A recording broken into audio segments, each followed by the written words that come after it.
Hi, welcome everyone to the second session of the IDP Conference. Yesterday, we tackled the ethical aspects of facial recognition, and today we will delve into the legal ones. We have with us the keynote speaker, Professor Mark Andrejevic. He is a professor in the School of Media, Film, and Journalism at Monash University, where he leads the Automated Society Working Group.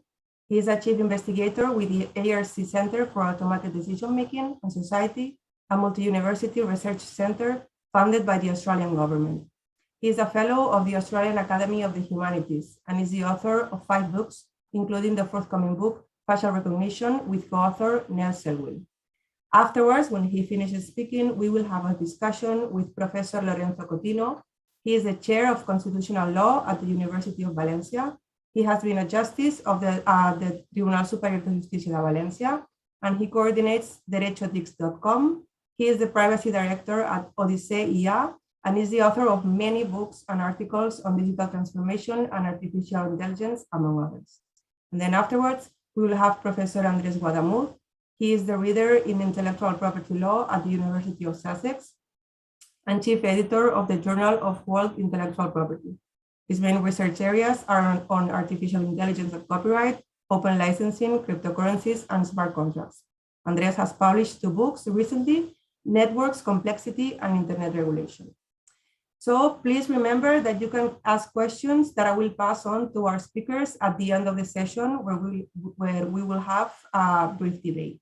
So Professor Andrejevic, you have the floor, you have the screen, whenever you're ready. Thank you so much.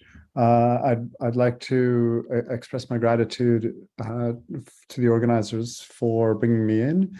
And I'm coming to you from Melbourne, Australia, and as is traditional here in Australia, I'd like to acknowledge the traditional custodians of the land from which I'm speaking to you today, the Boon Wurrung people of the Kulin Nations, and to express my respects to their elders, past and present, and to note that the land that I'm coming to you from is unceded and what has always been and will always be Indigenous land. I'm going to talk a little bit in today's presentation about some ways in which we might frame some of the issues that come up when we talk about facial recognition technology. So I'm in conversation with some legal scholars who are working in this area. I'm not a lawyer myself. I am hosting, actually, in a couple of weeks, we're having a public forum with the former Human Rights Commissioner of Australia to talk about model legislation that he's developing for Australia to govern the use of facial recognition technology. But for this session, I'm going to step back a little bit and talk about, some of the themes that I think are important to keep in mind when we think about facial recognition technology. I'm going to start by acknowledging that one of the ways in which facial recognition has been critiqued, and one of the reasons that's been the basis for the restrictions on its use in several jurisdictions, has been the question of bias and accuracy. So we know, for example, as scholars like Joy Bulamwini have noted that many face recognition systems are biased with respect to skin tone and are less accurate on people who have darker skin tones. But I want to kind of supplement those concerns about bias and accuracy with some of the more general questions about what happens when, as is, I think, going to be technically possible, some of those limitations are addressed at the technical level, and the differences in the ability of the technology to recognize individuals across skin tones is reduced. And so I want to think about the ways in which face recognition fits within that earlier slide that I showed, the face as big data. What does it mean to think about the possibility of being able to identify individuals from a crowd when they're in shared or public spaces? There are, of course, a range of different techniques that we might talk about when we think about facial recognition. And one-to-many matching is only one of those. I'll say a little bit more about that in a second. But what I want to suggest is that the goal of being able to track people in physical space in real time is familiar to us from the background of the online environment. So there is a model that we're used to. It's recently been described as surveillance capitalism. We might talk about it as the surveillance economy that feeds into economic logics around the prospect of recognition.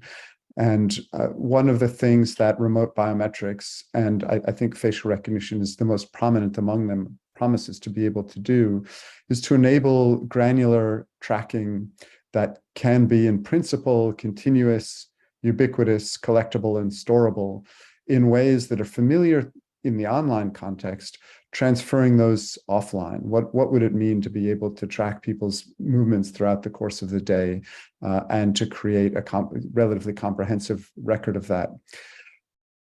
We understand that that leads to concerns about invasion of privacy, concerns about control over personal data.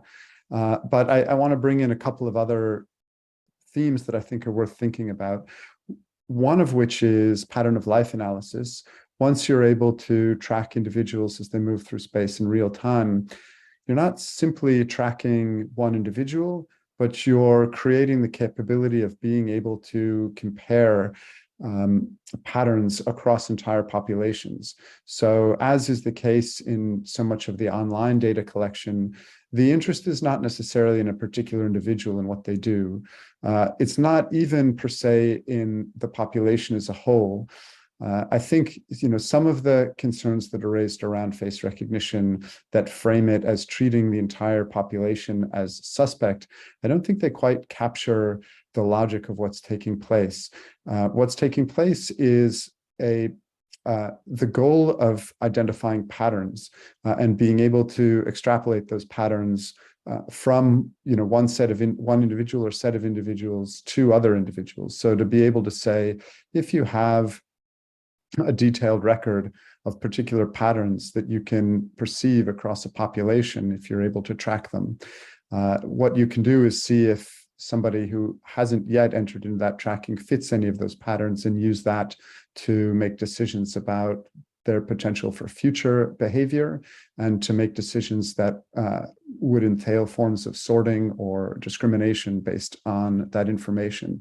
So I think it's really important when I talk to security folks about facial recognition, pattern of life analysis is one of the things that comes to the fore, and it requires us to think at the level of the pattern and not just the level of the individual. And of course, that's tied in with logics that we're familiar with from the online environment and from large-scale data collection that entail predictive analytics. So the ability to be able to use these patterns that are collected to predict behavior, and in particular to predict responses to particular types of stimuli, and therefore to be able to imagine ways of manipulating or controlling populations based on the large-scale data collection that one has about their patterns of behavior. I think those are important to consider when we approach the question of what we might mean by privacy and control over personal information. It's not just an issue of a personal interest in one's own data, but it's an issue of understanding what it means when that data is combined with data from an overall populational pattern. So I think it's important to think about sequence, the different steps in the facial recognition process. And of course, not all systems go through all of these steps, but when it comes to how facial recognition works, these different steps, I think, each raise questions about what's happening with information about people at various points. So detection, of course, is the ability to identify that a face is present. Capture is the ability to capture an image and actually create a biometric template out of that, which can be stored in digital form and used as a basis of comparison for future images. That comparison is the matching, So finding a new image, a probe image, and extracting a template from that, and then matching that to a stored template. And then the crucial part is response, how that match is reported and what action is taken on the basis of that match. I also want to distinguish between different types of functions that are often lumped together when it comes to talking about facial recognition. So verification is the one-to-one matching that we're familiar with when it comes to using our devices to see if our device matching an image of us to a stored image to just verify that we are who we are attempting to pass ourselves off as. This is the type of facial recognition that happens, for example, at border crossings, when a stored image is used to verify that indeed you are the person you say you are when you go through passport control. In that case, we're talking primarily about one-to-one matching.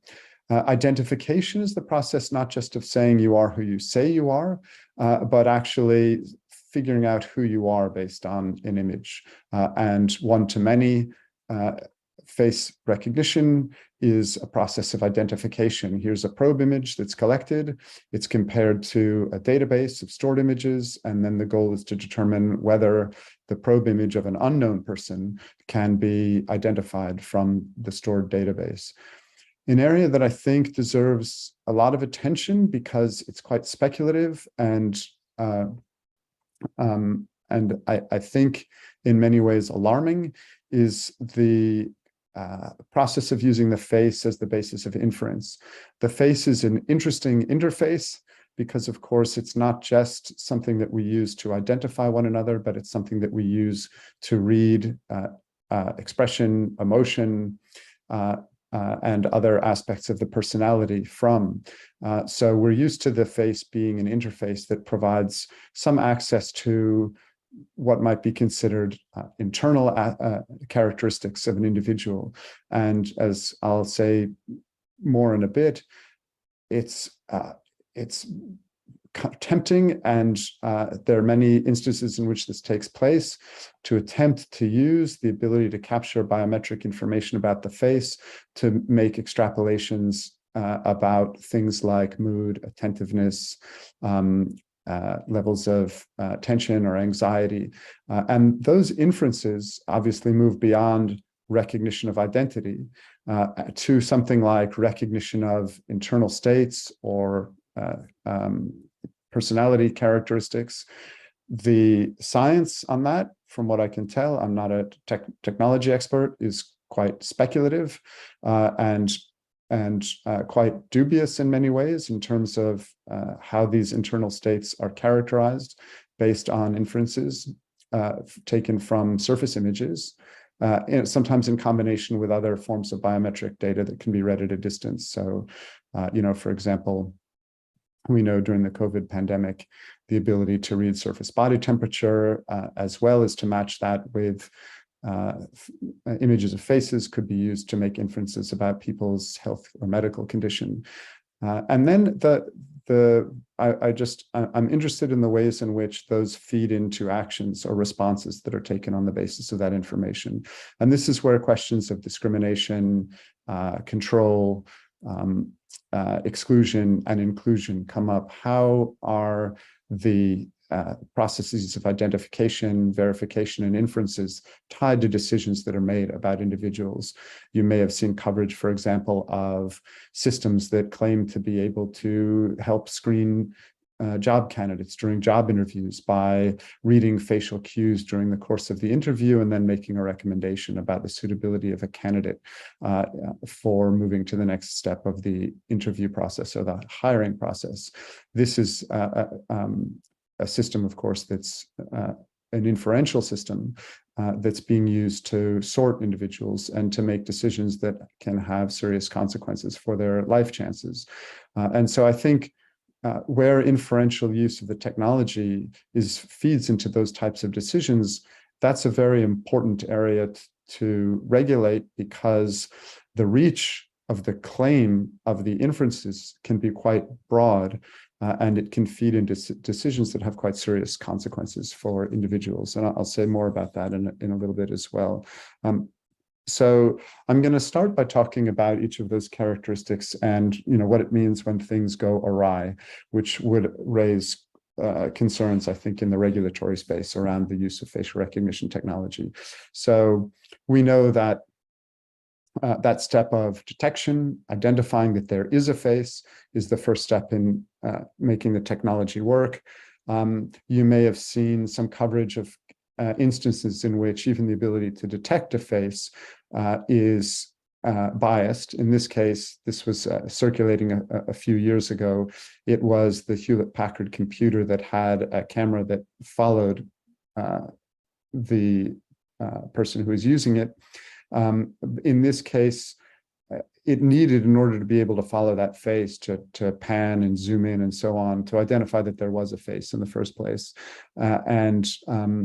This was a salesman working at a store that sold these computers, and he determined that because he had dark skin, the computer didn't even register his face. So there's a failure to detect the face, and failure to enroll is something that takes place when there's an inability to capture or recognize the image of a face. And in this case, his white colleague was identified by the camera, but his own face could not be. So it was a failure to detect in that case. Whoops, I think I'll just skip the video.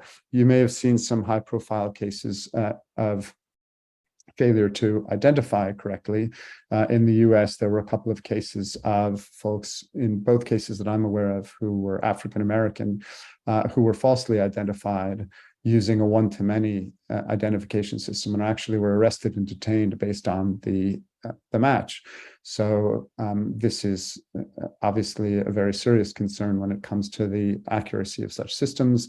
And the fact that in both cases the suspect was African-American also speaks to the issues that are raised around issues of accuracy and the biased levels of accuracy across different skin tones.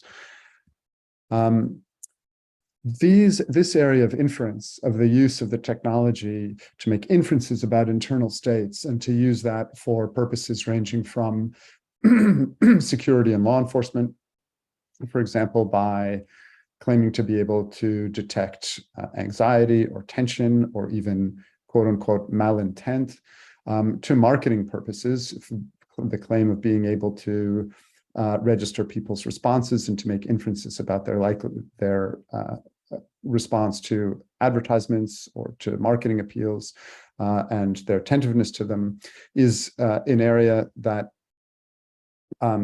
has received quite a bit of publicity and has highlighted the controversy of the resuscitation of historical forms of physiognomy, the fantasy of being able to read internal truths about individuals off the surfaces of their bodies. So we've seen the attempt to, or the claim that criminal tendencies can be read off of the faces of individuals. You've probably seen the research as well, the claim of being able to identify people's sexual identities or preferences based on collection of faces. These have very serious methodological flaws when it comes to, my understanding, when it comes to the types of claims that are being made. But the very fact that that impulse exists in areas where, again, very serious decisions can be made that have implications for people's life chances, especially, of course, in areas where, for example, discrimination and violence is directed towards people with a certain sexual identity or sexual preference. If machines claim to be able to read that off of the surface, there can be quite dire consequences for individuals, obviously for criminality as well. I think that's an area that we need to be quite attentive to, because of it's quite tempting to claim to be able to read that type of information, but as I've suggested, it's also very vexed. The level of action, this gets to areas that I think are often maybe a bit removed in some ways from some of the current legal discussions, but I think they are ones that are useful to anticipate down the road what's going to happen. But I'm very interested in the ways in which automated, what might be described as a cascading logic of automation takes place. The automated ability to collect an image, the automated capability of recognizing it, tends to lead to the automation of response. This is the spokesperson for a company in the US that's founded by Peter Thiel, kind of well-known, quite far-right tech leader in the US. And he's funded a company that uses cameras that it claims are able to identify not just faces, but also dangerous behaviors and also objects. So they have object recognition combined with behavioral prediction combined with face recognition. And the goal is to be able to intervene in automated ways in fraught scenarios. They got a fair amount of attention, not in the wake of the recent school shootings in the US, but some previous school shootings when, as we know, in the US, they have a very difficult time actually passing the type of gun control legislation that might address the ongoing plague of gun violence. And the solution of surveillance, and in particular automated forms of surveillance and response, have been forwarded. And I'll show you this. I think it's in some ways a quite hokey video, meaning a little bit clunky and what we might see from your response. But the tendency that identifies the ability of being able to use these systems to identify certain types of behavior and then intervene in automated fashion, I think it's something to pay attention to, because I suspect down the road, this is something that will continue to be promoted. So she's describing a closed circuit television system that actually is connected to automated forms of detection and alarm and response that, as she describes in her kind of marketing mode, represent a vast improvement over how passive forms of surveillance operate. So I'll just play this short brief video. What we did is we looked at the current security surveillance market. All these cameras are basically just recording crime. All they do is give police information 24 to 48 hours later, once the crime is completely done. They're not sending the police any information in real time. And so we said, hey, how can we use artificial intelligence and cloud-based technologies to actually prevent crime and help save people's lives? We have created the next generation smart camera and alarm system. An Athena camera picks up dangerous objects and dangerous motions, such as someone pulling out a gun. It can then alert on that and contact either the business owner or a government official and have them voice into the camera. This is Athena. I see you have a gun. Please stop committing a criminal offense. I have already called the police and they are on their way. So What we did. I just want to point out something that seems, again, suggestive and interesting in the promotional literature around a company like this. So this is a company that claims to be able to combine object recognition, but with also behavioral recognition. And of course, in instances where possible, facial recognition. In that video, obviously they were covering their faces. Although, as you're probably aware, in the wake of the pandemic, the technology has adjusted to be able, or at least so some systems claim, to identify people based on just the exposed eyes, which became an issue during a period when people were wearing masks because of the pandemic. But it's this temporality that's interesting to me. They promote the claim that they're able to identify that a fight is about to occur in the interval between when a punch is launched and when it lands. that temporality, of course, is a very small temporality, but the fact that they claim to be able to identify it seems suggestive to me, because the only way to respond in such a scenario is in automated ways, right? There's no way to inaugurate a chain of human response in that temporality.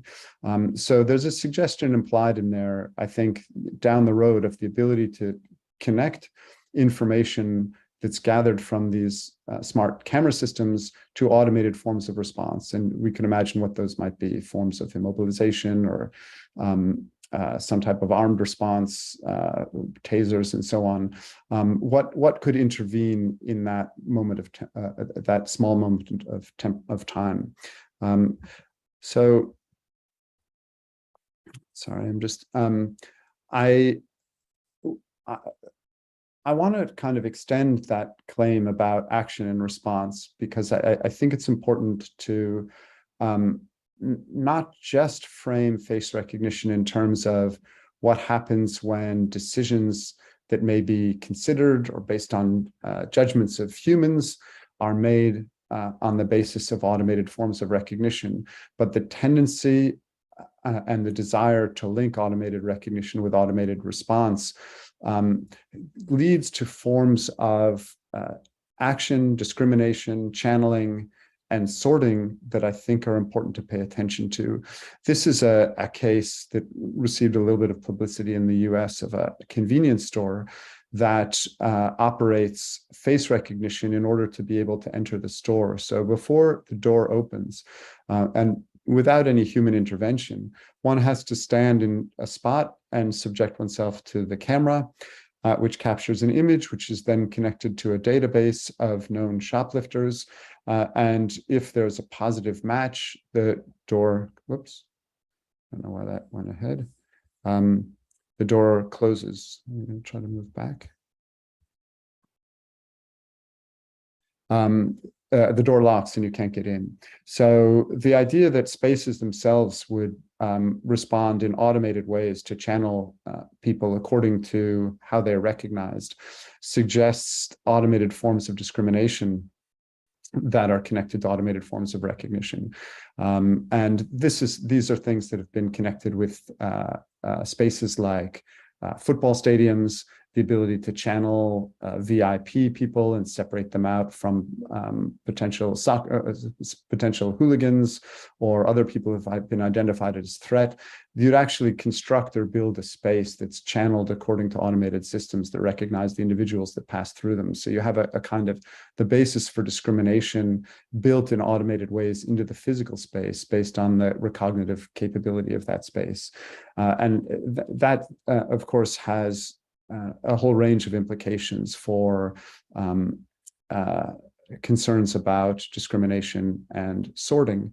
And in some instances, that sorting is not based on identification, but only on forms of verification that match behavioral patterns to perceived threat or perceived risk. So the goal is to be able to identify behaviors and use that as the basis for discrimination, as well as to use identity as the basis for discrimination.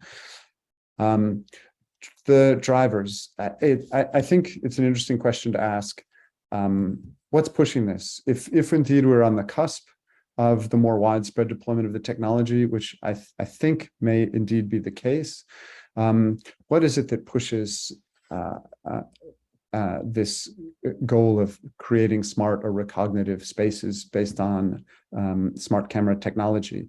And I think there are a few drivers that might be worth thinking about, because when it comes to regulation, I think it's useful to understand the drivers. One has to do with changing expectations regarding, sorry, I just have to move my screen here a little bit, regarding the capabilities for identification and tracking. So there are well-developed security and commercial models that come out of the online space where forms of real-time tracking at the granular level of large numbers of people is technologically possible. And the ability to extrapolate those models into physical space seems to be one of the drivers, as I've suggested earlier.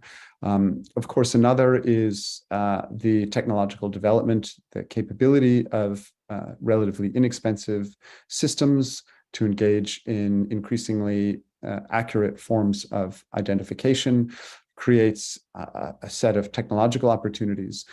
The question of changing levels of social trust is perhaps an interesting one, and I think it really gets to the ways in which surveillance is invoked as a response to concerns about proliferating perceptions of risk. And I think it's useful to consider the ways in which actually the construction of risk is shaped by changes in the technological capability. The claim of the ability to identify certain types of risk based on automated systems actually frames those risks in new ways, which offer the technology as one form of solution. So I think we need to pay attention to the ways in which proliferating risks are associated with the mobilization of new and more powerful forms of surveillance technology. Another is the proliferation of access control and checkpoints. So if you think about what happened during the pandemic, and continues to take place in some areas based on the pandemic, we had a proliferation of control and checkpoints. Here in Australia, for example, there was a period where to enter any shop or any public or shared enclosed space, such as a shopping mall or a public library, one had to verify one's vaccine status, and in some cases actually be subjected to things like temperature monitoring. So spaces that previously didn't have control access points, or at least not technologically governed ones, were equipped with those, and they proliferated across the landscape. And that's something, again, we're familiar with from the online environment, where one of the things I saw some recent research that said that the number of passwords that the typical online user has numbers well over 100. And that's quite a difference from what the relatively early version of the World Wide Web was like. You could move through that without quite so many passwords. And something similar seems to be happening in physical space, or at least in some hybrid combination of physical and interactive space. The more that sensors can be installed in those spaces, the more we have a kind of series of digital forms of enclosure that have checkpoints that require forms of verification. So think of things like buildings that have face recognition control to them, or other biometric forms of control. There are elevator systems now that they scan your face and connect it with a database, which registers which floor you're allocated to, and you don't press the button, the elevator just knows. So this kind of interactive recognitive capability of physical space mimics in some ways what's been happening in the online world, but of course it relies on the proliferation of sensors that are able to collect this information.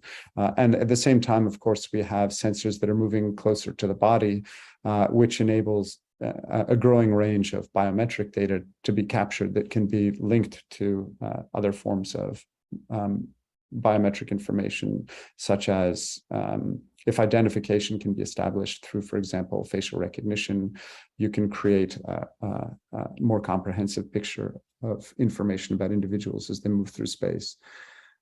I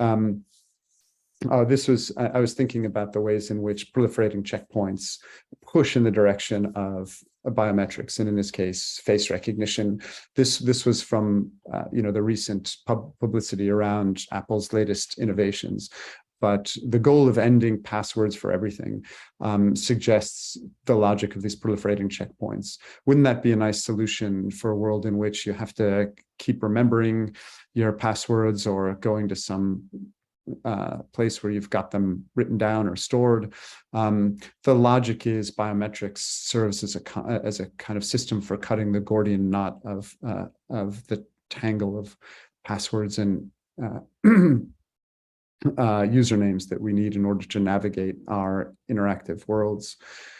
Of course, we can think of the domains in which face recognition is being proposed as a useful solution to the problem of access or security. And we know that in a variety of contexts, face recognition is being proposed as a form of access control. In the pandemic, we saw it used as a form of monitoring hygiene. So technologies were developed not just to be able to read people's surface body temperature and link it to an identity, but also to be able to read whether or not they were wearing masks at all, whether their masks were correctly located on their face, and also the use in workspaces of face recognition technology to monitor social distancing and also contact tracing. So to be able to see who had been near who in the workspace, and if somebody were symptomatic, then to be able to alert those people who were in proximity to them over the course of the period when they might be contagious. In some of these cases, this is a kind of voluntary or cooperative participation in these systems. When it comes to surveillance and forensics, we've been thinking about forms of non-cooperative and maybe even non-consensual forms of information collection, where remote biometric systems such as facial recognition technology are able to identify people when they do not realize that process is taking place, and may not even realize that they are on camera or that or being monitored. At the same time, marketing and advertising is one of the big frontiers for the use of face recognition. So in Australia and elsewhere, obviously, retail outlets are using face recognition both for detecting undesirables, such as folks who have been discovered to or have been implicated in shoplifting or other criminal activities, and forms of employment screening and other forms of social sorting that use face recognition. In some cases, it's inferential capacity, as I mentioned earlier.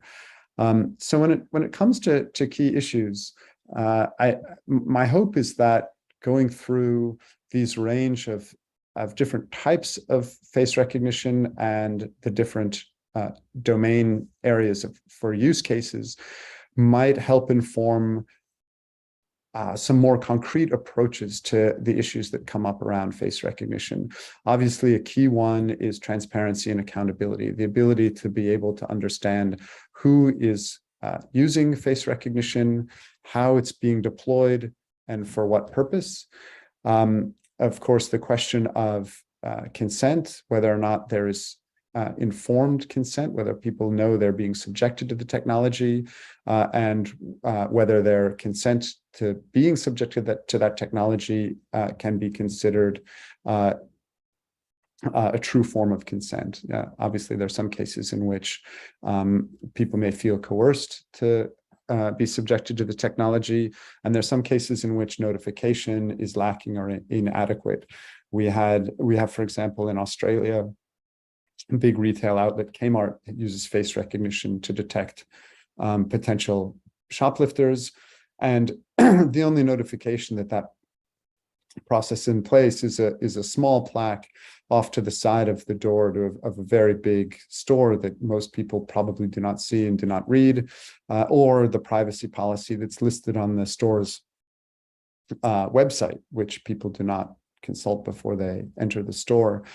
Of course, data handling is a key issue. How this information is collected, where it's stored, how the accuracy of the data is assessed, and in ongoing ways, how this assessment operates and the extent to which it's available to those who are subjected to the technology.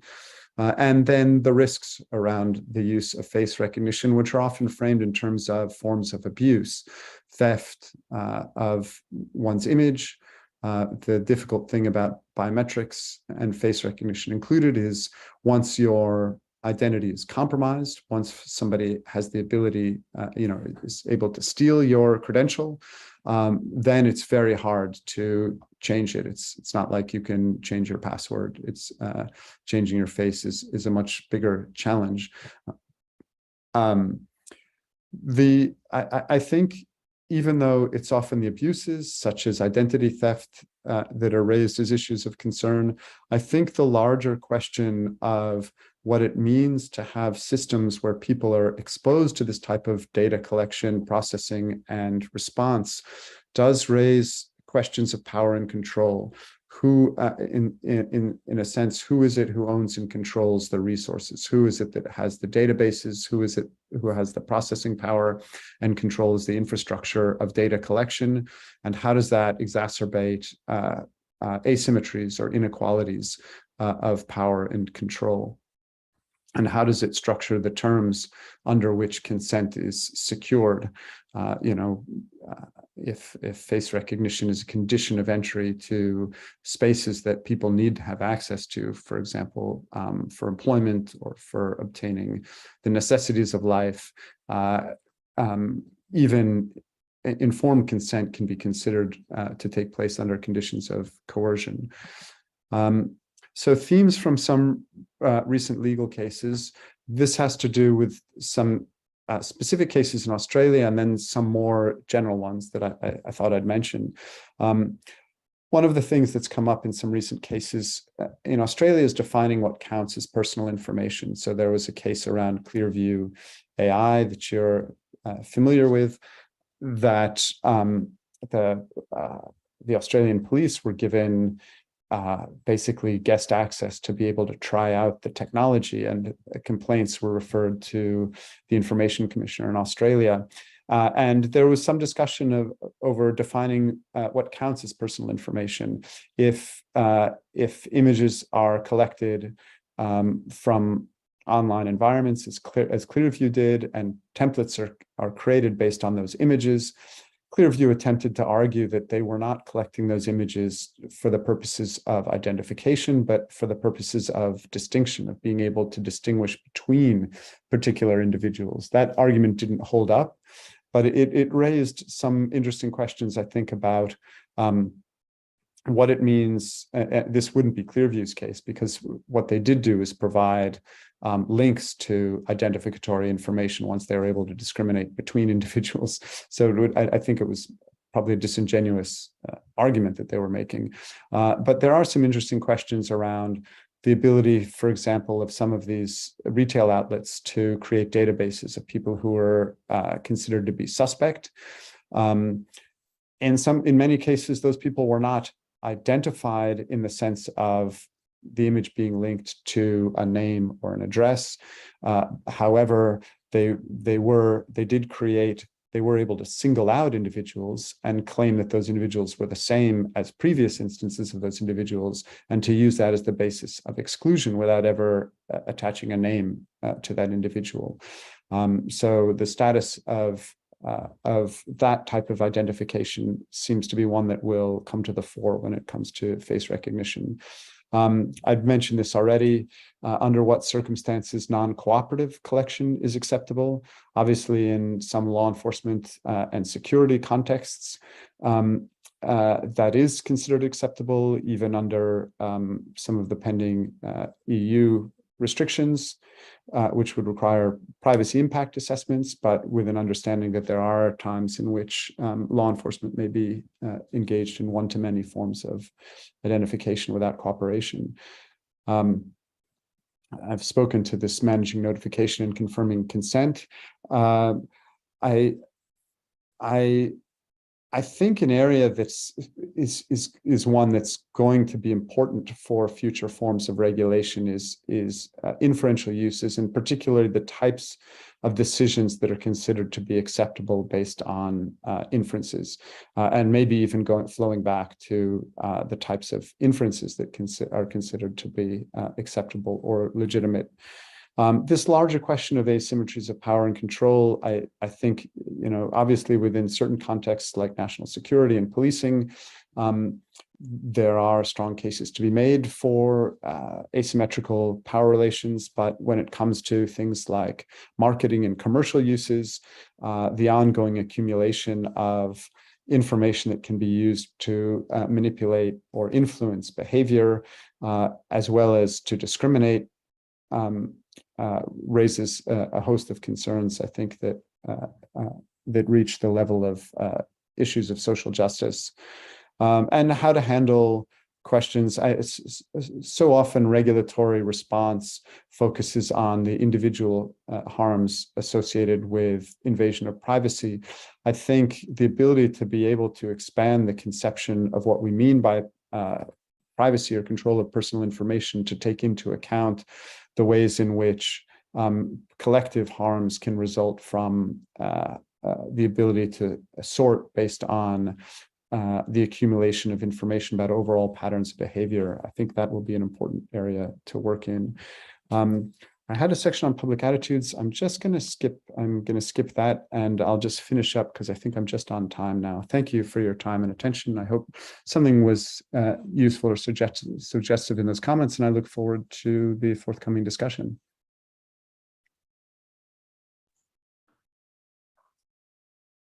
Thank you so much. One of the things that the speakers also said yesterday is that you can change your password, but you cannot change your face, which is something that stuck with me. And today you repeat it. So I think this might be an important issue.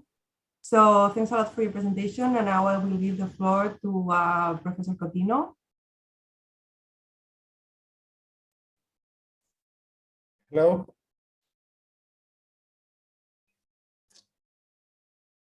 Hello, good afternoon. Thank you very much for the invitation. It is an honor for me to participate in this new edition of the Congress of the Open University of Catalonia, which is a reference, especially in digital law. I apologize for my English, which I hope it will be sufficient. Well, it is so strange, but I will start with my conclusions, because maybe I don't have time in the end. Then I will stress some points. As the starting point, in general, the impact of facial recognition is very high for democracy, for society and collectives, and also for the individual rights, as subjective rights. Even it could be unacceptable. It is important for proportionality and minimization analysis, especially. Second, it will be necessary more restrictions in the artificial intelligence regulation of the European Union. Today, it is a discussion in the Parliament. There are more than 7,000 amendments, and for sure it will be more restrictions. It will be necessary also best regulation of the relationship between the regulation of artificial intelligence and the GDPR, or the Directive of Criminal Law and Police Uses. Today is not enough, the relation between them, and it is necessary to clarify and reinforce some aspects. It will be absolutely necessary a real democratic deliberation and social control with activism. Especially, it will be necessary not only democratic deliberation, and also, as a result, good laws with quality and guarantees. Today, they are very, very poor in the sense of quality and technique of law.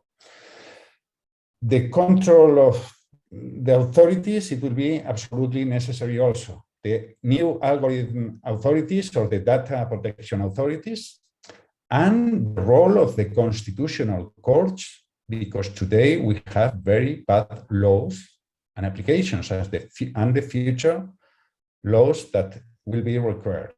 At least, as conclusion, we need real guarantees, especially real multi-risk impact studies following Mantelero, especially. I think last week it was presented a new book, open book by Mantelero. I recommend strongly this book. And the multi-risk impact studies have to be introduced, not only in data protection, not only in discriminatory law, also with a law point of view of some principles and laws. And it is necessary to integrate judicial, even legislative, or civil society in committees and guarantees. Well, I will develop some of these aspects. And maybe it's not necessary because it has been a very good presentation before. But first question, what facial recognition we are talking about? We are talking about, especially in one-to-many identification, biometric identification, facial data. And in that cases, they are especially protected data of the Article 9 of the GDPR. Or 10 of the directive. It's important because we are not interested in one-to-one biometric authentication like we use with the mobiles, etc. Also, we are not interested now, today, in video surveillance without cross-checking an additional database. We are interested also in biometric categorization systems that classify people into groups. The impact can be enormous. And we are also interested in emotion recognition systems. Also, if we check the Annex 3 of the future artificial intelligence regulation, we are interested in biometric computer assessments of future behavior in relation with criminal and political purposes. Well, we have to remember that the European Committee of Data Protection and the Supervisor want to ban the majority of these systems, and with very few exceptions, with a lot of safeguards. And the role of Parliament, as I have commented, it will be important. Second, we have to take into account that different types of facial recognition has different impacts. And we have to take into account, especially to evaluate the risks and the future regulation or other guarantees. We have to distinguish between, as the high-level group, expert group of artificial intelligence, we have to distinguish between identification, tracking, tracing, targeted surveillance, and mass surveillance. As we know, the purposes are one of the essential elements to read the impact. In the high risk, it is included today in the future regulation. The use in the workplace normally is high risk. Law enforcement and security normally is or banned or high risk. Education normally it's included. In Spain, for example, we have had problems, especially in education, with biometric anti-copying systems. Studied by our agency. We have to take into account the different places where the facial recognition is done. The most important today is the criteria of the public places, public accessible spaces. It could be private or public, not only the streets, and they are especially restricted. But we have to take into account other circumstances in relation with the place: religious, education, public roads with demonstrations, workplace, places for trade union, for example, health centers, centers for the elderly, minors, social assistance centers. It could be very important, and of course, the extension, the reach of the control. Also, circumstances about time. I remember that the judgment in the Wales case in 2019 and 20, because it has been some decisions, sometimes they consider that the processing is less than 1 second and it could be acceptable. But there are a lot of circumstances more to have into account. Well, another question. what constitutional goods and rights are at the stake. It could be very variable. We can follow, for example, the Fundamental Rights Agency.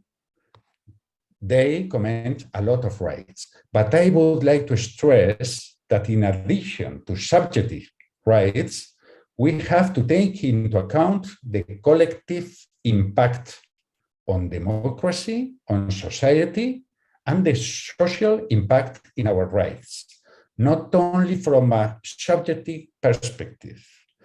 The democratic principle is addressed. As the authorities has commented, the reasonable expectation of the population to be anonymous in the public spaces. It could be dangerous for the freedom of expression, assembly, association, movement, and other rights. And of course, there is a vis attractiva, the attraction about privacy, data protection, and no discrimination that are especially at the stake. Another question to take into account: what will regulate the future artificial intelligence regulation? I call from traffic lights to rainbow, or a degradation of colors. Why? Because theoretically, the artificial intelligence regulation, we know it is a traffic light system. Red, it is prohibited, banned. Yellow is high risk with a lot of obligations, and green with less obligations. It could be summarized. We know that San Francisco, Boston, Portland, Oregon have banned. Massachusetts involves judges in possible authorizations. California has a 3-year moratorium. What will happen here in Europe? What will be prohibited?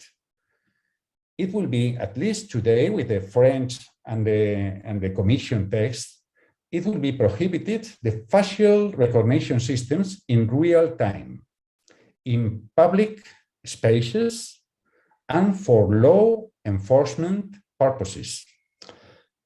The French presidency has included that law enforcement purposes on behalf of authorities, maybe by private, but with these purposes. But this is not a real red traffic light. First, there are exceptions. For example, and even they included the emotional blackmail of the search of missing children. It has disappeared. In that I think it's really, really bad to make this kind of emotional blackmail. But the exception is the prevention of specific threats to life, security, terrorism, etc. And in the case of prevention, it would be necessary judicial or competent authorization, previous authorization. It generates a lot of doubts for me. It is possible ex post authorization in case of urgency. The use of recognition systems for criminal tracing of offenses is also allowed, offenses with more than 5 years of penalty. In that cases, it is necessary, it says, detailed rules, a specific role for the legislative. But what it is not banned, it will be not banned today, and they are considered as high risk with conditions. They will be not prohibited. Artificial intelligence processing not in real time. It is to say ex post for tracing people. The European Protection Committee has said that it will be very, very impactant and restrictive for our rights. It will be not prohibited in public spaces, not in public spaces, in private spaces. It will be not prohibited. And it will be not prohibited, not for law enforcement purposes, for intelligence services, border control, market, public transport, maybe schools. It will be not prohibited. And also, in the French version, if there is the concept of the people, it will be not prohibited. Moreover, it will be not high risk. It's to say, not with the conditions and obligation of the regulation, systems of categorization or systems of classification of individuals. They are not under, they only have the small obligations of report, they call transparency in the Article 52. The European Board of Data Protection recommends banning. I hope Parliament with its 7,000 amendments can restrict it more.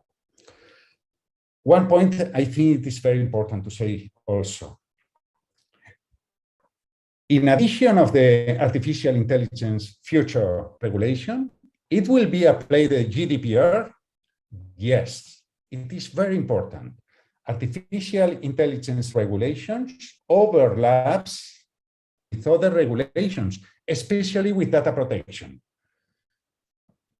It is especially important for facial recognition systems that are not totally prohibited, and even for the high-risk systems and the systems of categorization of the emotion recognition or others. It could be very better regulated, this application of the GDPR.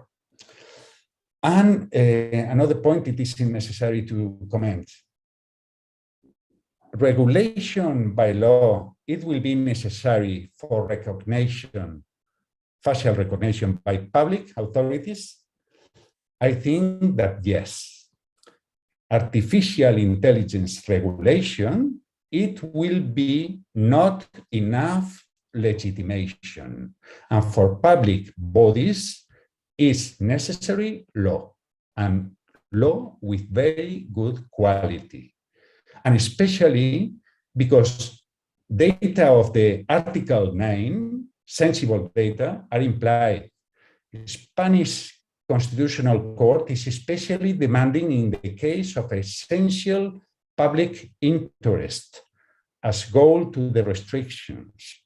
And the Article 5 of the future regulation talks about detailed rules. It is necessary very good rules, not as today. And it is necessary of good deliberation, democratic deliberation about the proportionality of these dealings of the facial recognition. And we have very bad experiences with the pure transposition of the directive in criminal data protection, with public debate and very bad technically regulated. The Hamburg Data Protection Authority, for example, in the case of the summit of the G20, considers that it was a lack of legal basis, for example. Another question, I will be finishing, but can private entities do facial recognition with consent? Theoretically, yes, but I consider that it would be not enough in a lot of cases, because in many cases, national laws have to make prohibitions even with consent. But in the case of the sensible data, and we are talking about that, of Article 9, express consent, it will be enough. But we have to remember that if there is a disproportionate processing, the consent is not valid. And we have to remember that under the Article 9, in scopes of health, labor, research, it is required national law. And also, it is not enough consent with no in asymmetrical relationships, as in employment, administration, of course, and in the education, maybe. Well, I would like to talk a lot of things, but I will summarize some matters. We have to remember the difficulties of the transparency principle, because a lot of times it has to be in criminal matters and police dealings. And in that cases, it's necessary a good regulation with good justification and other means of transparency. We have to remember the case of Hamburg, the case of Marseille, the case of Italy, and they have considered essentially another principle who has been violated, the proportionality.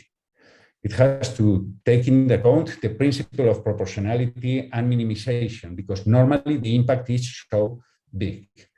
Normally, we have to take into account the quality of data to avoid bias and mistakes. They are very common in facial dealings. And to conclude, the real solution is real proactive liability rules of the GDPR and the artificial intelligence regulation. We know all the proactive responsibility of the GDPR, and it has to be followed. But we have to add the high risk cases of the artificial intelligence regulation. As you know, the artificial intelligence regulation supposes a lot of obligations about risk assessments and mitigation, good governance, high quality of data, technical documentation, the obligation to generate records and performance of the logs, transparency, human supervision. It is funny. It is necessary human supervision, maybe, and they add 1+ guarantee. At least 2 natural people have to be into account about facial recognition. But one paradoxical, one point is that if there is obligatory human supervision, we won't have the guarantees of the Article 22 of the GDPR. More transparency or more explainability, it would be not applied, as there will be human supervision. Well, thank you very much. I'm sorry I have exceeded 2 minutes the time, and I hope to have a good debate after. Thank you. Thank you. Thank you, Professor Cotino. You raised a lot of, I think, important regulatory issues. And now I give the floor to Professor Guadamuz.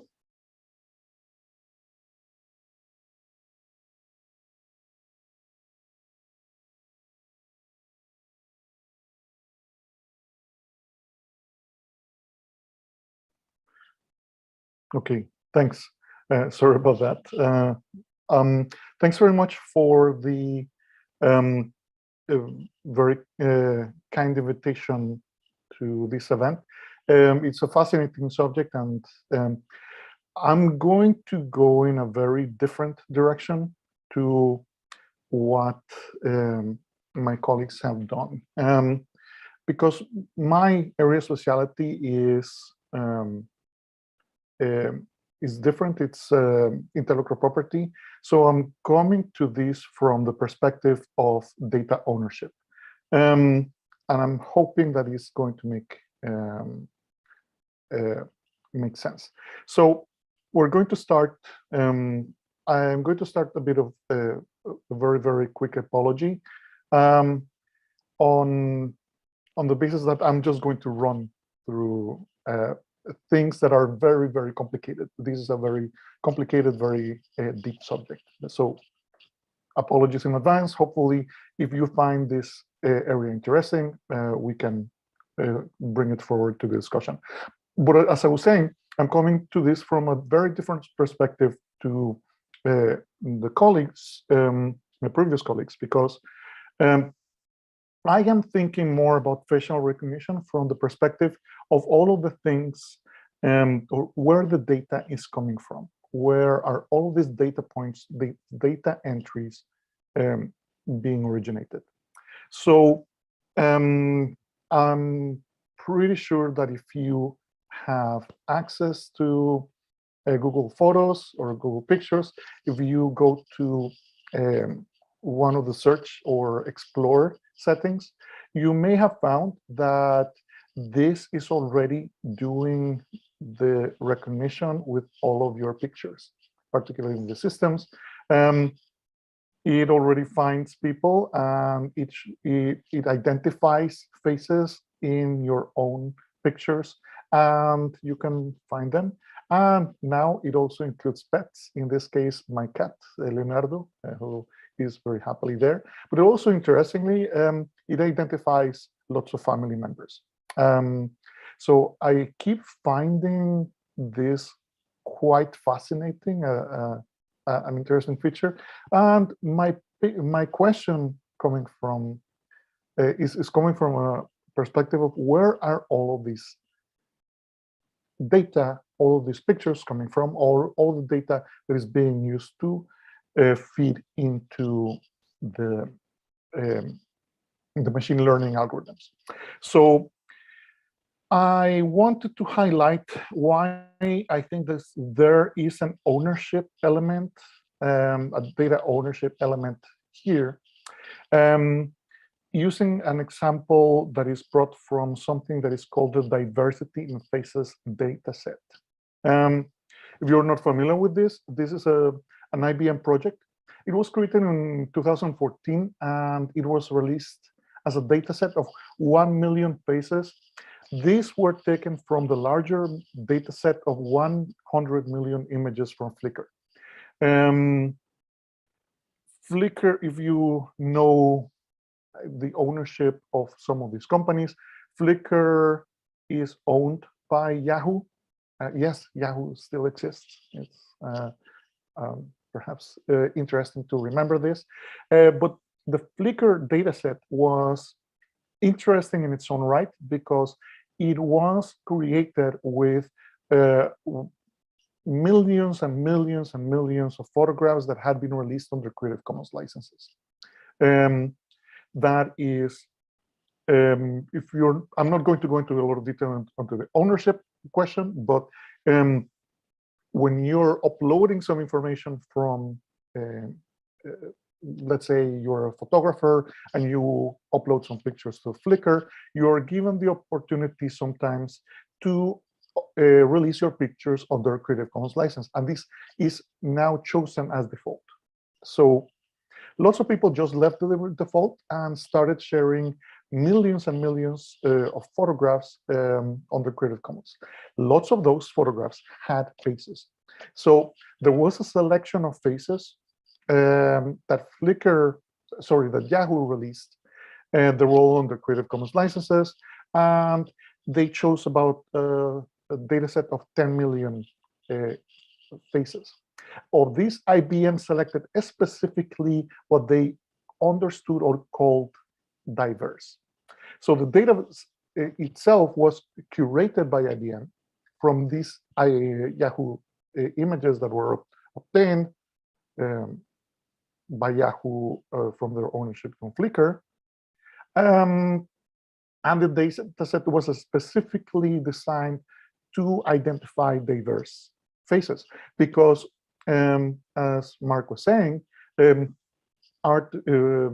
facial recognition systems have a problem, or it's getting better. I've been testing it myself.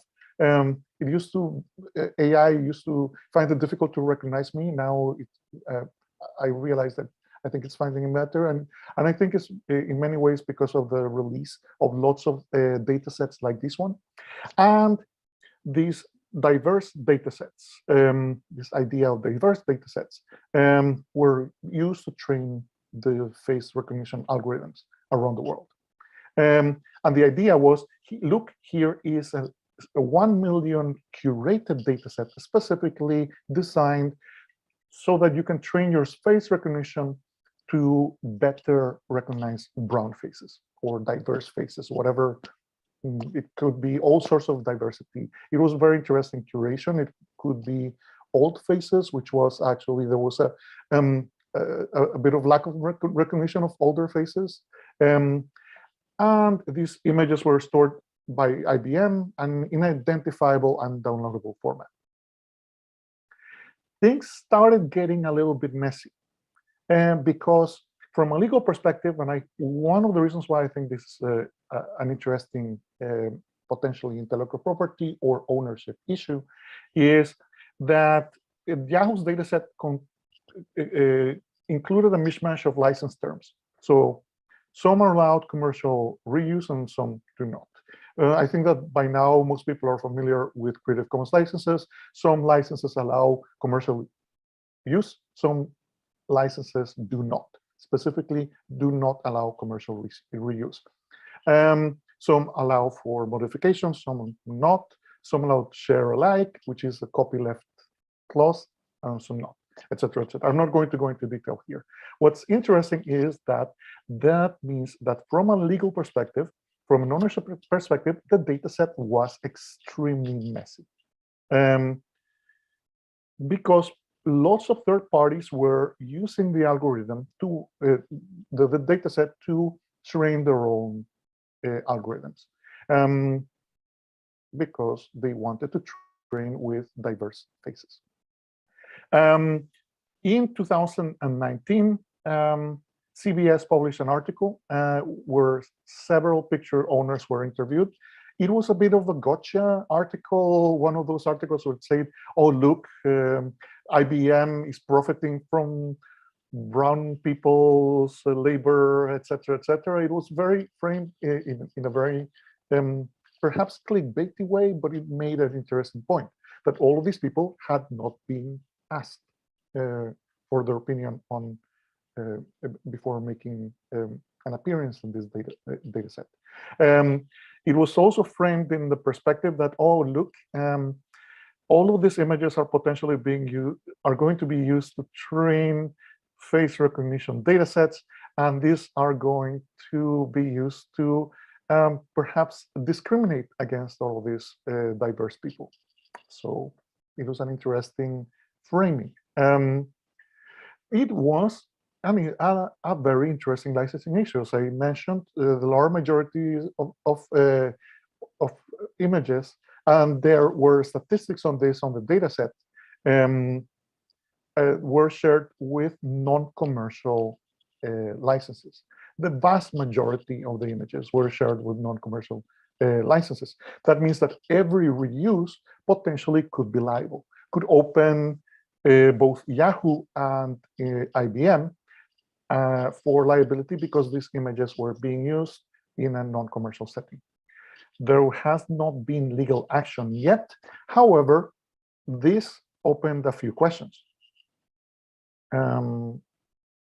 The questions, some of the questions were, for example, that there were conflicting terms between IBM's own terms of use. It allowed third parties modification, but also they gave all of the liability of the use of the data set to third parties, to those same third parties. Obviously, any lawyer worth their salt would have included something like that. But it also could open third parties, IBM and Yahoo, to the liability. Most people interviewed in this expose, let's call it like that, didn't mind. They said, "Oh, I don't care. Who cares? My photograph is in a data set. I gave permission, whatever." A few people were really upset. They were upset enough that they were thinking about suing. Nobody sued as of now. This is a few years after. However, after this article, IBM sneakily closed the data set around 2020 when everyone was busy indoors. So perhaps IBM lawyers thought that the conflict was not worth it. Now, why do I mean that this is potentially an ownership question? I'm saying data, by the way, not data sets or data, sorry, not databases, which is an entirely different kind of worms that I'm not going to open right now. There is a sui generis right on databases in Europe, and that in itself is interesting, but it's only exists in Europe. I'm interested more on the data itself. So face recognition can take different shapes. It can be the image itself, that video, image, photograph that was used to train the machine learning. But most importantly, it's the data points about your face. It's all mathematics, it's all geometry, it's all sorts of, if you read any of the face recognition papers, it tends to be lots of mathematics. It uses data points, specific data points about your face. What's interesting is that a lot of the time, all of this data does not have any protection. Data is often automatically collected and generated. There is not one person looking at one face and trying to write down all of the data entries in your face. This is all done by by big data, by large processing, by automated processing. So because all of this is automatically collected, this data does not have copyright. It does not fit the copyright regime, which means that all of the data in those data sets has no ownership. It's interesting. There are all sorts of discussions, interesting discussions that we had about this. People actually very interestingly push back on this idea whenever I tell them, well, all of the data in your data sets do not have any ownership. You don't own it, actually, because it doesn't have copyright. Well, you may have other types of ownership. There are some other ways of protecting this data. There are trade secrets. There is data breach criminal legislation, all sorts of ways of protecting it that is not copyright itself. So data itself doesn't fit this idea, but the articles, the pictures, the literature, the music, etc., that is contained on those data sets could be individually protected. So the numbers, the information, the raw genetic material, the raw entry points about the face do not have ownership. So in the actual images themselves could have copyright. So let's say you take a photograph, and that photograph has copyright. You upload it to a database or to Flickr or something like that, and they're going to reuse it, and that could potentially be used to train the machine learning. All of that is potentially not copyrightable as well, but the images themselves are. Now, why am I talking about all of this? Because all of this data has to have an origin. There are thousands and thousands of public and private data sets. Probably we're approaching tens and thousands of data sets. There are lots and lots of public data sets that you can have access to right now.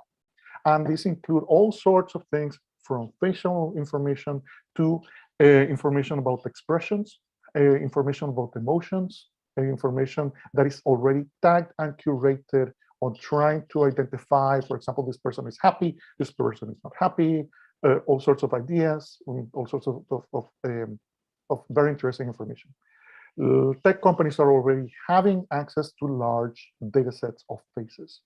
And to give you an idea, Google's own FaceNet, which was created in 2014, has access to millions of data points from their products, and these range from YouTube to Google Photo. It's calculated that probably they have 1 billion entry points on that one, and potentially even more. Facebook had over 1 billion individual face recognition templates, and very interestingly, they relatively recently announced that they're going to delete all of this, that their business is no longer face recognition. So all of these companies have. Now, what is happening with the legality of the collection? It's completely unregulated. In most circumstances, the tech companies are collecting data, particularly from social media sources. It's in their terms and conditions, in their terms of use. You will click on "I agree" whenever you are using those services. You know, that funny meme, "You are the product. The product is free because you are the product." It's a little bit more complicated than this, but it's an interesting idea. There are lots of collection that is taking places in practically places that have practically no privacy or data protection. Places like the United States, most of the United States has no practically no privacy and data protection. So all of these regimes that we heard from before do not apply to a lot of the collection that is being used to collect these data sets. Opt-outs are very rare, and usually there is obscurity. Okay, sorry about that. So while there is some public backlash and some minor regulation, this area remains largely unregulated. So I'm going to finish with a few questions. What law will apply to the data collection? Human rights, privacy, data protection, image rights, contract law? I have no idea. I have to say. I don't think that we can legally, or at least from a data collection perspective, we cannot put the genie back in the bottle. There is already a little bit of public backlash on the use of this, particularly the use of criminal law, but there is less discussion about the widespread commercial use of the technology, particularly from a data collection perspective. And I think that actually we should be exploring this more and more. We should be exploring about tackling these issues at the data source level, make it more difficult to profit from these large data sets. So I'm sorry, I just probably just about to run out of time. Thanks very much. And here's Leonardo, who was funnily recognized by Google just now. Thanks. Thank you so much. This was very interesting.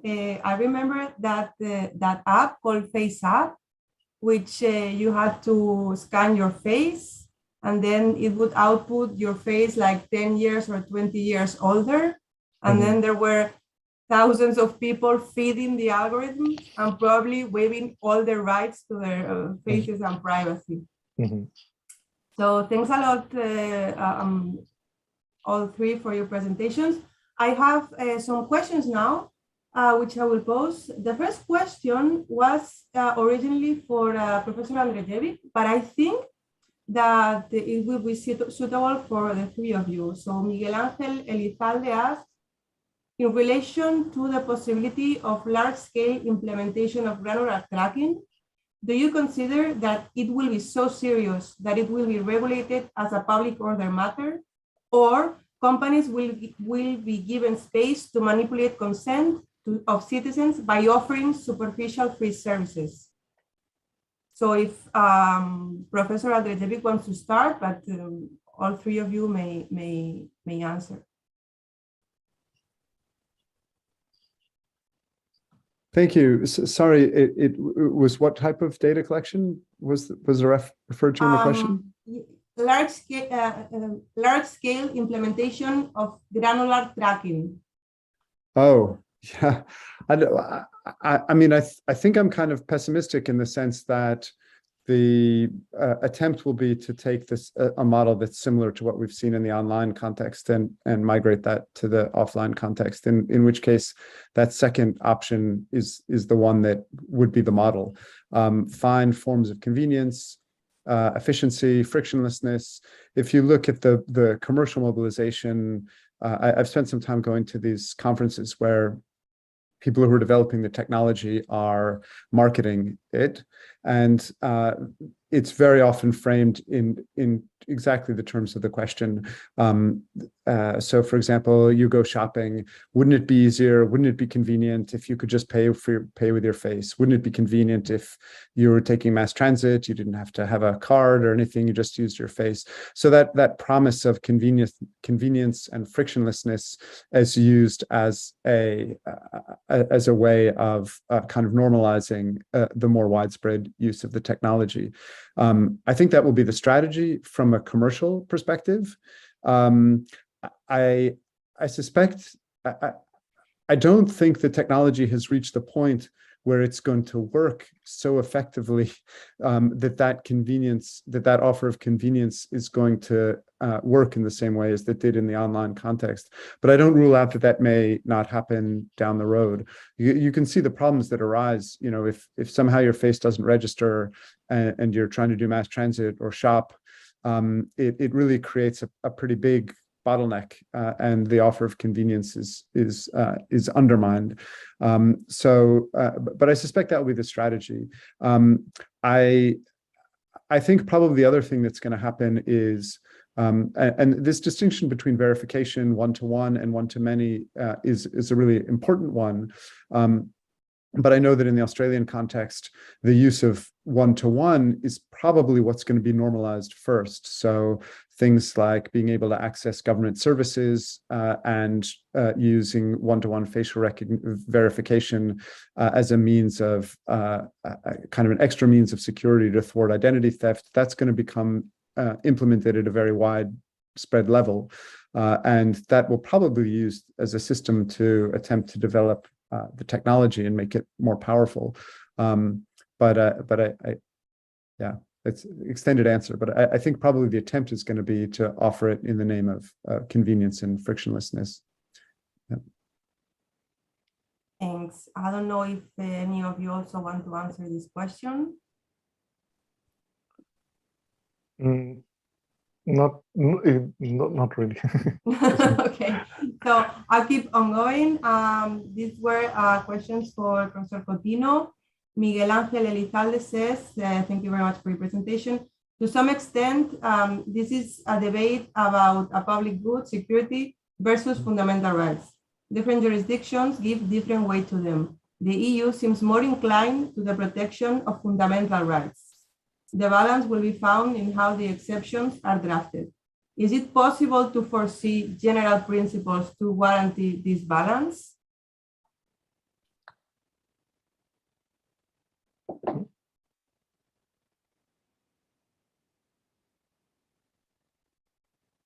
Thank you.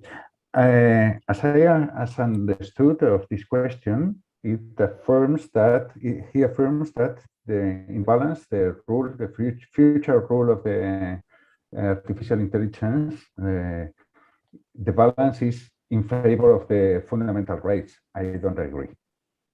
There are a lot of exceptions in the provision, and the high risk permission of facial recognition is very, very wide. Then I think that in the future, the regulation, following the position of the Parliament, following especially the position of the Conseil d'Europe opinion, the committee of the data protection supervisor, and other institutions, future regulation has to be more balanced in favor of rights, restricting the possibility of the high-risk systems and reducing the exceptions to the prohibition. I think it is one point. And I would like to stress that the problem is not about fundamental rights. It is about fundamental rights, but I have attempted to stress the collective impact, the social impact, the impact in goods that are more than the subjective rights, because it's at risk democracy, it's at risk our ordinary life in democracy. And then this idea, especially Mantelero in Europe has developed it, it has to be observed in the impact assessments and a new impact assessments. How? Real impact assessments, not bureaucratic like today in a lot of cases, and especially introducing civil society, independent authorities, and others, and not a formal impact assessment, to take into account the social impact of facial recognition. I insist because sometimes if we reduce for the violation of our individual rights, they can say, as in the Wales case, they can say, well, sorry, your data, it was only less than 1 second, and they never processing your data after. And they can say your personal right was not at risk, But the risk is that in Wales, every people is monitoring more or less, and in other kind of systems. Thank you. Yeah, I would, even though it's not absolutely about the topic that I was talking about, but it actually interfaces a little bit. One of the very interesting things that I've been finding when looking at this from an ownership perspective is just how much of this is already assumed. It's if you think that regulators are going to come and rescue us, I think that it's already a little bit too late. All of the data collection already took place. So what is left is what is going to happen with that data afterwards. So we have to decide as a society, maybe make those restrictions on what uses are going to be. But my fear is that it's already too late. The technology is already there. The technology is deployed. All the data mining has already taken place. And that's why I know the reasons why I keep thinking of this subject as closing Pandora's box, putting the genie back in the bottle, closing the door after the horse have left, etc., etc. You can use whatever metaphor you want to say. I am afraid that the balance, even if we want to try to get the balance right, it's too late. And I'm sorry to be pessimistic about this, but I think that a lot of these companies, there is a lot of money in this. It's amazing. We're talking about some of the largest technologies in the world that have very big commercial interest in getting this done, and it's already happening. It's happened. It will happen. Sorry to be a bit pessimistic. I'm actually your most optimistic person in the world, but when it comes to this, perhaps I'm a bit pessimistic. So I have a question that I was thinking about it yesterday and today. I thought about it more like as users of all this technology, not as regulators or even as jurists. As users, we are imposed a liability onto us of knowing all this information. We have to accept cookies, we have to accept data protection forms, we have to accept terms and conditions. Now, to me, it seems that we're going to have to accept even more things that we don't even know what they are. And I wonder, what is the real impact of this regulation, however well drafted, is onto the user. And also, Monica Bies also asks, I agree with Professor Cotino that apart from banning some facial recognition practices, and also obligations from the GDPR are applicable, I think that's not enough. Maybe more obligations to delete data. So because also not only we have to fill in those forms, we also have to exercise our rights to have our data deleted. It's a very big burden, and maybe it could be easier.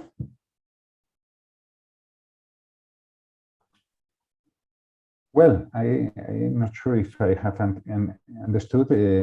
I think the guarantees of the GDPR and the directive, in the case of the criminal matters, they could be enough. They could be enough in the cases that artificial intelligence rule not applies.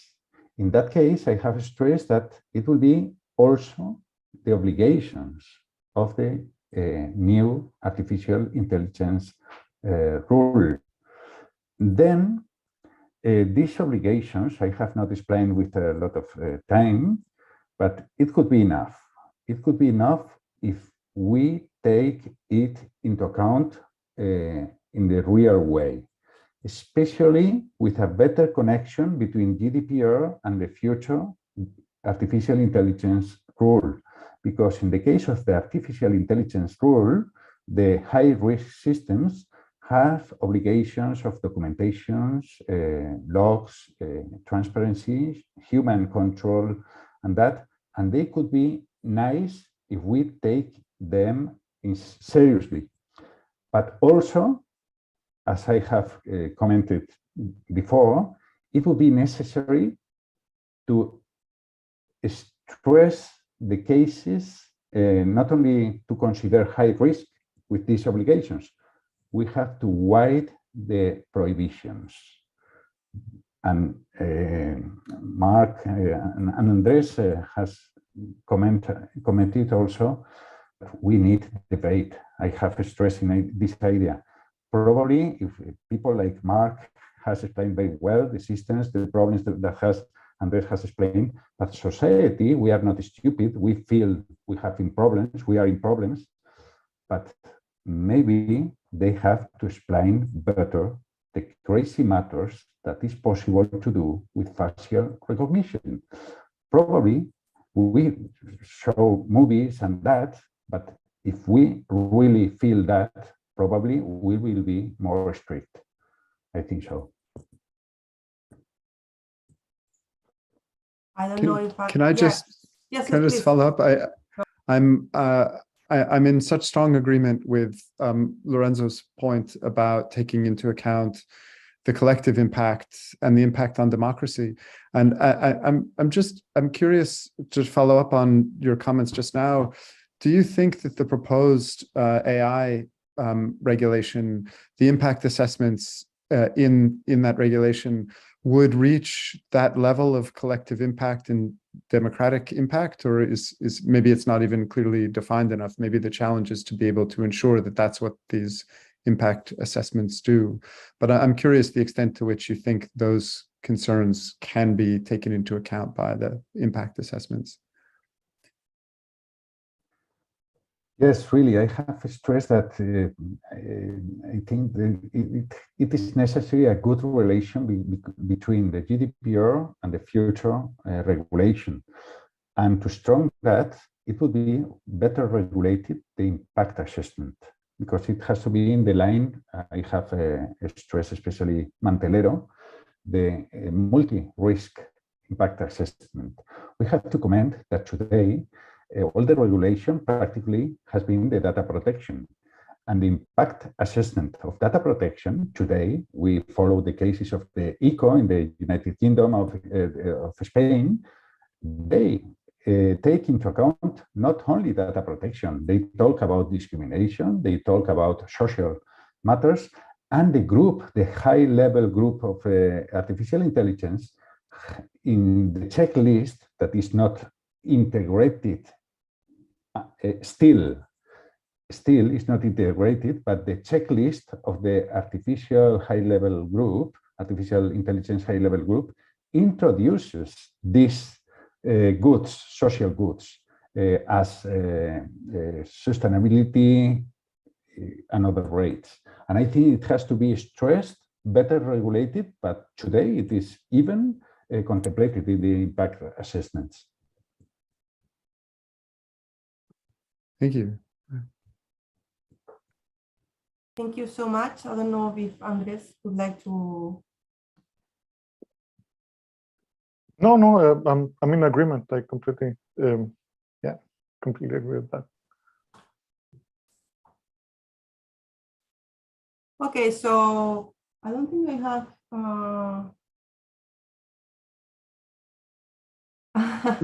No, I do have more questions. We have a question which is Miguel Ángel Elizalde says Clearview was ordered in the UK to delete data on the grounds of fundamental rights. Okay, and then Monica Vies says, what do you think about facial recognition for proctoring and to pass exams?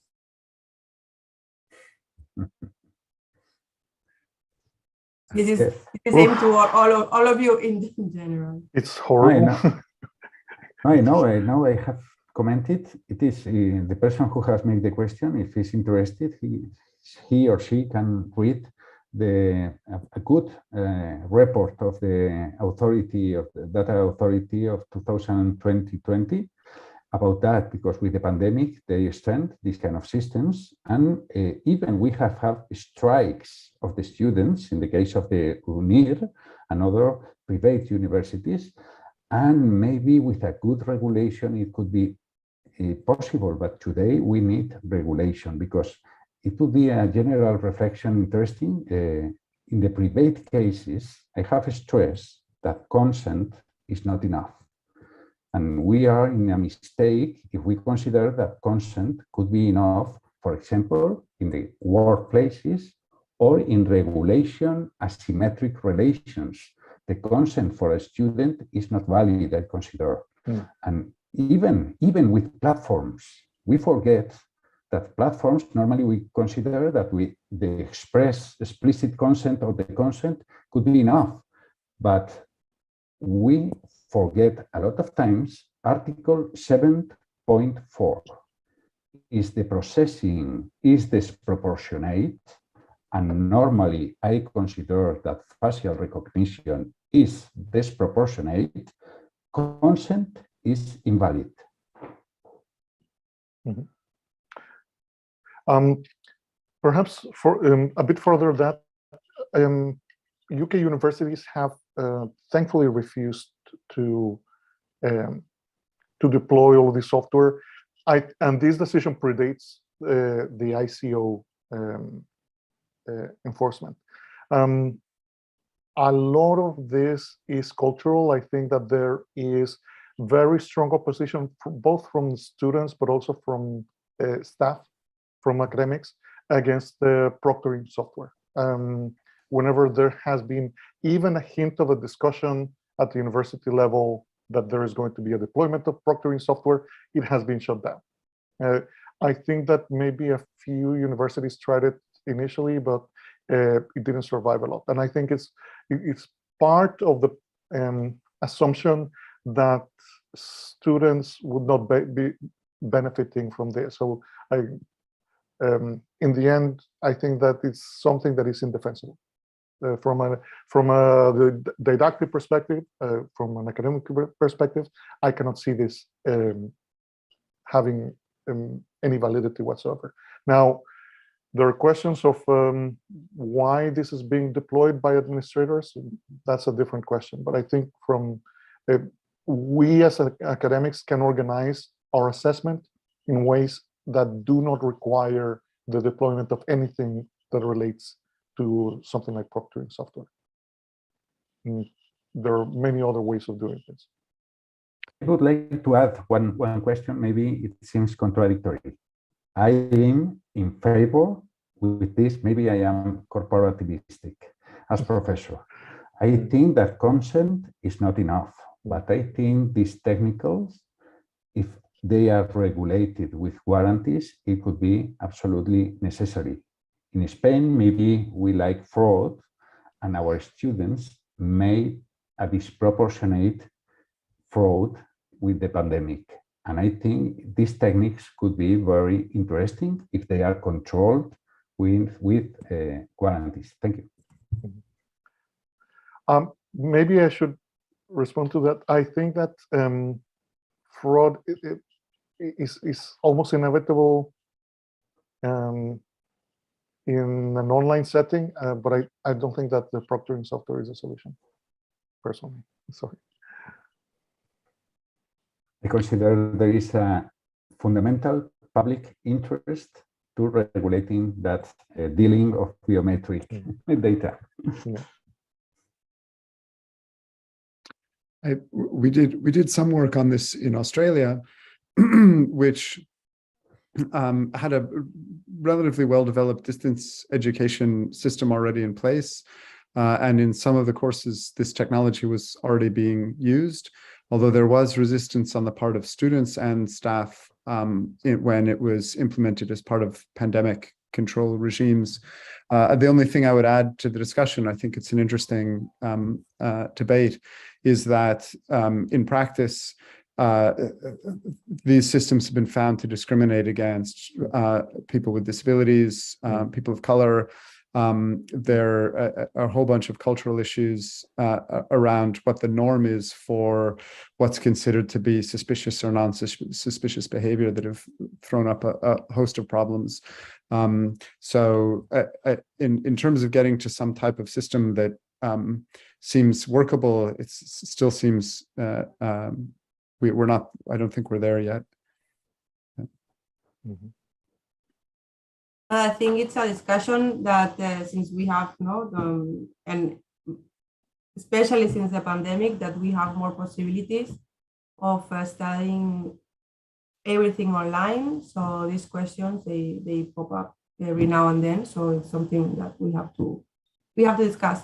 Well, I think we're out of. Yeah, go ahead.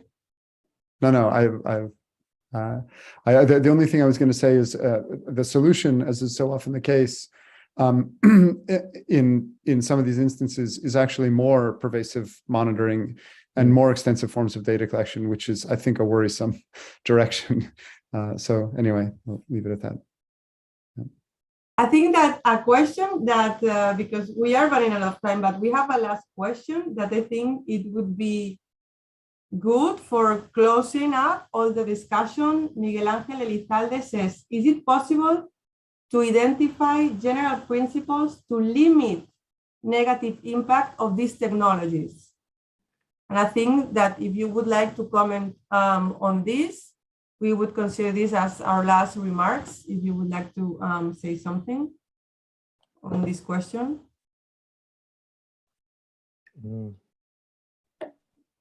Well, I think that general principles of data protection are absolutely clearly applicable to that. And really, the future rule of artificial intelligence takes its principle of quality of data. It is absolutely important. The proactive responsibility, it is absolutely important. The model that prevent restrictions, prevent violations of rights, and for that reason, fulfill obligations. The principle of minimization of the data and proportionality. I think these principles, we have been working with them more than 30 years, and today they are absolutely valid to this system. I think we have to stress the models to apply that.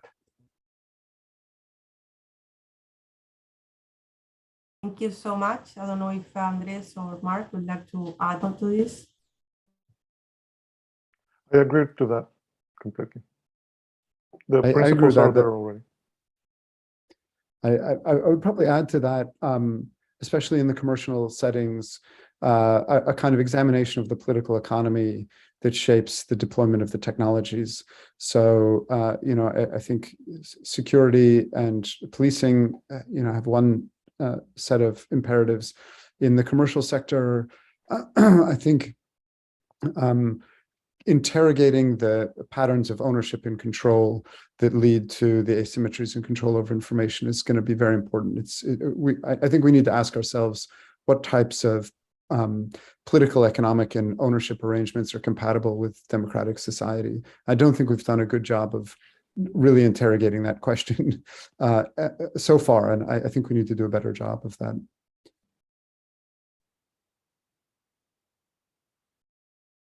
Thank you very much. Thank you all for participating and everyone who is watching. So we will finish here. Thank you very much. Thank you. It's been a pleasure being in conversation with everybody.